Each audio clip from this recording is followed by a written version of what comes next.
حضرت ابو ہریرہ رضی اللہ تعالی عنہ روایت کرتے ہیں کہ آپ صلی اللہ علیہ وسلم نے فرمایا، اس دوران کہ ایک شخص چل رہا تھا اور اپنے آپ کو وہ اچھا سمجھ رہا تھا، بالوں میں کنگھی کر رہا تھا، اللہ تبارک و تعالی نے اسے زمین میں دھنسا دیا اور وہ قیامت تک زمین میں دھنستا رہے گا۔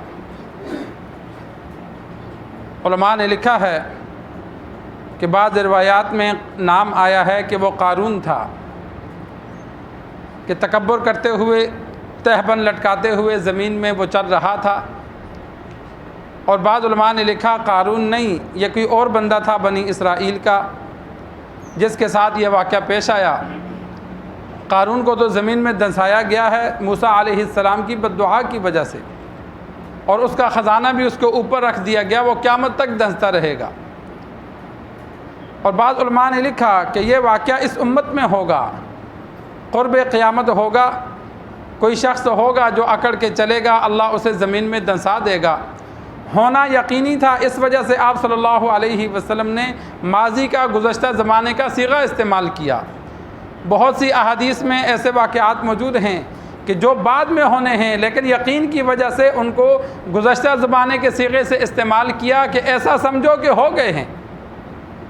تو امام بخاری رحمہ اللہ نے یہ روایت نقل کی ہے، سلوار، پاجامہ، لنگی، کوئی بھی چیز ٹخنوں سے نیچے رکھنے کے بیان میں، اور مختلف احادیث نقل کی۔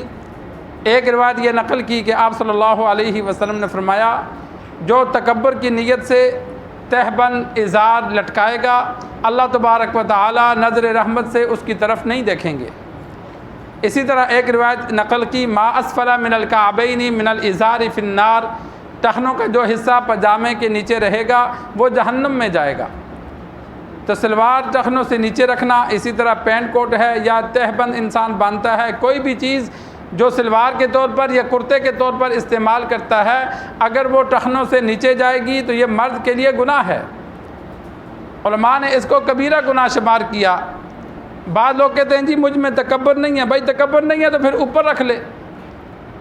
آپ صلی اللہ علیہ وسلم کے صحابہ تو یہ نہیں کہتے تھے، صحابہ نے تو یہ فرق نہیں کیا کہ مجھ میں تکبر نہیں ہے، نہیں، سب صحابہ اوپر رکھتے تھے۔ عبداللہ بن عمر رضی اللہ تعالی عنہ کی حدیث موجود ہے کہ انہوں نے تہبند اوپر کیا، آپ صلی اللہ علیہ وسلم سے بار بار پوچھتے رہے کہاں تک، تو فرمایا نصف پنڈلی تک۔ اعلیٰ درجہ یہ ہے کہ گھٹنے اور ٹخنوں کے درمیان نصف پنڈلی تک رہے، اور ادنا درجہ یہ ہے کہ ٹخنے ننگے ہوں، ٹخنوں سے تھوڑا سا، اگر کوئی بندہ ٹخنے ڈھامنے کی عادت بنی ہوئی ہے تو تھوڑا سا اوپر رکھ لے، ٹخنے ننگے رکھ لے، بس گناہ سے انسان بچ جائے گا۔ اور یہ دائمی گناہ ہے کہ جو لوگ نیچے رکھتے ہیں تو وہ ہمیشہ رکھتے ہیں۔ چند دن انسان کو مشکل ہوتا ہے، چند دن جب انسان سلوار ٹخنوں سے اوپر رکھتا ہے پھر اس کی عادت بن جاتی ہے، پھر نیچے کرتا ہے تو اسے تکلیف ہوتی ہے، پھر جیسے ہی نیچے ہوتی ہے وہ فوراً اوپر کر لیتا ہے۔ البتہ سوتے وقت اگر سلوار ٹخنوں سے نیچے ہو جاتی ہے یا کسی ایمرجنسی کام میں انسان دوڑتا ہے سلوار نیچے ہو جاتی ہے تو اس میں گناہ نہیں ہے، لیکن ہمیشہ نیچے رکھنا یہ گناہ ہے۔ عورت ڈھانپ کے رکھے گی اپنا پاؤں، اور مرد جو ہے وہ ٹخنے ننگا رکھے گا۔ آپ صلی اللہ علیہ وسلم نے ایک صحابی کو دیکھا کہ سلوار ٹخنوں سے نیچے تھی، اس نے نماز پڑھی۔ آپ صلی اللہ علیہ وسلم نے فرمایا جا کر وضو کرو، دوبارہ نماز پڑھو۔ سلوار ٹخنوں سے نیچے رکھنے سے نماز نہیں ٹوٹتی، وضو نہیں ٹوٹتا، نماز وضو دونوں ہو جاتے ہیں، لیکن ثواب میں کمی آتی ہے۔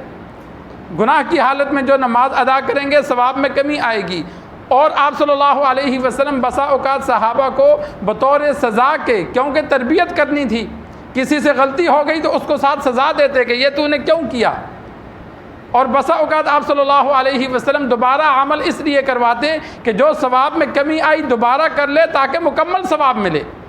جس طرح ہمارے ہاں جن والدین کے بچے لائق ہوتے ہیں، اگر ان کا سارا رزلٹ اچھا آئے، کسی کلاس میں کمزور آئے تو وہ کہتے ہیں نہیں آگے انہوں نے جانا ہے، لہذا دوبارہ امتحان دیتے ہیں تاکہ اس کا سارا رزلٹ اچھا ہو، تاکہ آگے جاب میں اس کے لیے آسانی ہو۔ یہ اس بچے کے لیے کیا جاتا ہے کہ جس کا رزلٹ اچھا آ رہا ہے، کسی ایک امتحان میں کم ہو گیا تو کہتے ہیں کوئی بات نہیں، دوبارہ امتحان دیا جائے۔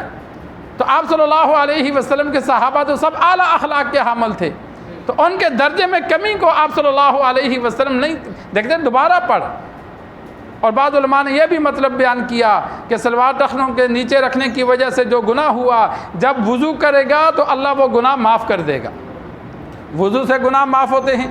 اور اسی طرح وضو کرتے ہوئے اسے اپنی غلطی یاد آ جائے گی کہ بھائی میں نے نماز پڑھی ہے، کس وجہ سے میری نماز نہیں ہوئی۔ جب وضو کر کے آئے گا تو اتنی دیر میں اس کو یاد آ جائے گا کہ مجھ سے یہ غلطی ہوئی۔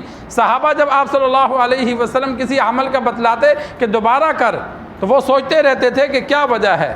ایک صحابی کو 3 مرتبہ آپ صلی اللہ علیہ وسلم نے نماز پڑھائی، آیا نماز پڑھی، سلام کیا، فرمایا تیری نماز نہیں ہوئی، دوبارہ پڑھ۔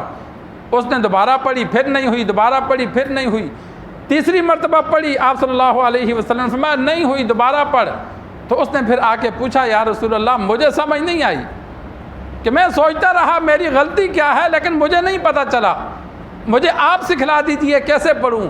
تو وہ رکوع سجدے جلدی میں کرتے تھے، تو سرکار دو عالم صلی اللہ علیہ وسلم نے پھر نماز کا طریقہ بتلایا کہ سکون سے کھڑے ہو کے نماز پڑھو، رکوع اطمینان سے کرو، رکوع سے اطمینان سے کھڑے ہو جاؤ، سجدہ اطمینان سے کرو، اور اطمینان کے سجدے کے بعد اطمینان سے بیٹھو، پھر دوسرے سجدے میں جاؤ۔ ایک رکعت کا طریقہ بتلا کے فرمایا ساری نماز اس طرح سکون سے ادا کرو۔ تو بسا اوقات صحابی کو پتہ چل جاتا تھا کہ مجھ سے یہ غلطی ہوئی، تو دوبارہ عبادت وہ اس غلطی کے بغیر کرتا۔ اگر اسے نہ پتہ چلتا تو آپ صلی اللہ علیہ وسلم پھر اسے بتا دیتے کہ بھائی تجھے جو کہا کہ دوبارہ نماز پڑھ یا دوبارہ یہ کام کر، یہ تجھ سے غلطی ہوئی ہے جو تجھے سمجھ نہیں آ رہی، اس کو چھوڑ کے عبادت کر۔ تو اسی وجہ سے اس صحابی کو سرکار دو عالم صلی اللہ علیہ وسلم نے دوبارہ نماز پڑھنے کا حکم دیا۔ تو انسان کوشش کرے، سلوار ٹخنے سے اوپر رکھنا کوئی مشکل کام نہیں ہے، ہم نے اپنی عادت خراب کر لی۔ خواتین سلوار ٹخنوں سے اوپر رکھنے لگ گئیں، ان کے لیے ٹخنا ڈھانپنے کا حکم ہے کہ وہ ان کا پاؤں کے اوپر ان کا پاجامہ آئے تاکہ ان کا پاؤں بھی نظر نہ آئے۔ اور ہمارے ہاں جو مردوں کے لیے حکم ہے کہ سلوار ٹخنوں سے اوپر رکھیں، وہ ہم نے مذاق بنا لیا، کسی کو دیکھتے ہیں مذاق اڑاتے ہیں۔ سنت کا مذاق اڑانے سے کفر کا خطرہ ہے، اللہ معاف کرے اگر کوئی بندہ سنت کا مذاق اڑاتا ہے یا سنت کو چھوڑ کر اچھا سمجھتا ہے۔ کسی عالم سے پوچھ لو، مفتی سے پوچھ لو کہ بندہ منہ کی شیو کر کے داڑھی منڈا کے شیشے کے سامنے کہتا ہے میں اچھا لگ رہا ہوں، رب اس کا ایمان ختم کر دیتا ہے کہ دین کو منڈا کر سنت کو چھوڑ کر وہ، تو یہ مذاق نہیں کرنا چاہیے۔ اگر کوئی عمل کرتا ہے سلوار ٹخنے سے اوپر رکھتا ہے تو اس کا مذاق اڑانے کے بجائے اپنی فکر کرے کہ میں غلط ہوں، یہ نیکی پہ چل رہا ہے۔ یہ فکر کرنے کے بجائے ہم اگلے کا مذاق اڑاتے ہیں، ہاں بھائی تو منجی لان چلے ہیں، اس کا مذاق اڑاتے ہیں کہ تو چاول لگانے جا رہا ہے۔ یہ نہیں دیکھتے کہ بھائی وہ دین پہ چل رہا ہے، ہم کیوں مذاق اڑائیں۔ تو اللہ تبارک و تعالیٰ سے دعا ہے اللہ تبارک و تعالیٰ ہمیں مسائل سیکھ کر سمجھ کر عمل کرنے کی توفیق عطا فرمائے۔